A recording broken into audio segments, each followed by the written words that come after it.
The Islamabad the talks have failed, and it was rather supposed to be failed because there was so much tricky issues and the conditions from both sides. In fact, Iran was not willing to join this talks initially, and the talks were delayed by a few hours. That has been learnt now, and. You see in this picture, the Americans are also not very happy. JD Vance living hurriedly in a huff. He even didn't talk much with Asif Munir or the defense minister of Pakistan.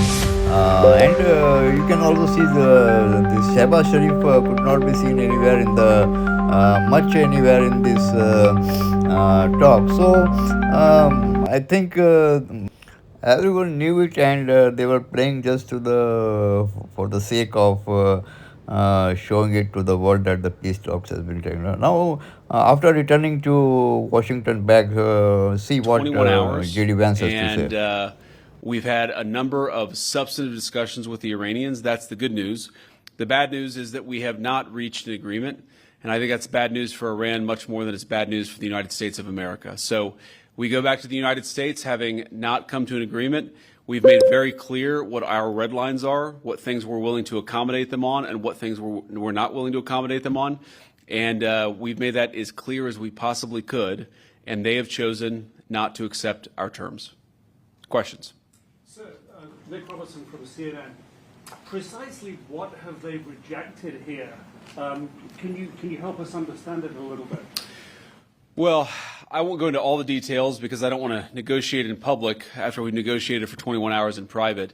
But the simple fact is that we need to see an affirmative commitment that they will not seek a nuclear weapon, and they will not seek the tools that would enable them to quickly achieve a nuclear weapon. That is the core goal of the President of the United States, and that's what we've tried to achieve through these negotiations.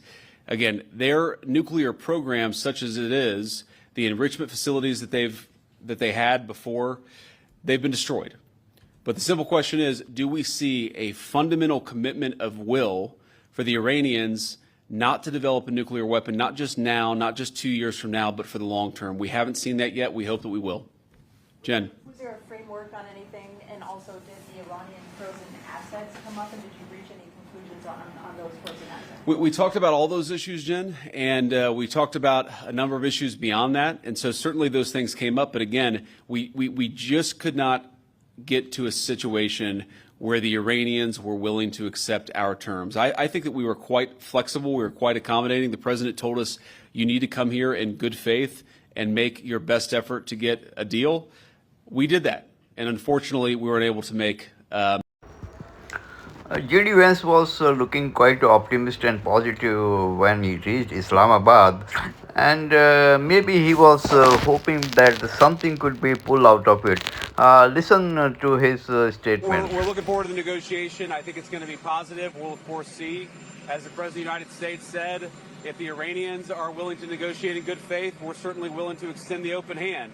If they're going to try to play us, then they're going to find that the negotiating team is not that receptive. So we're going to try to have a positive negotiation. The President has gave us some pretty clear guidelines, and we're going to see.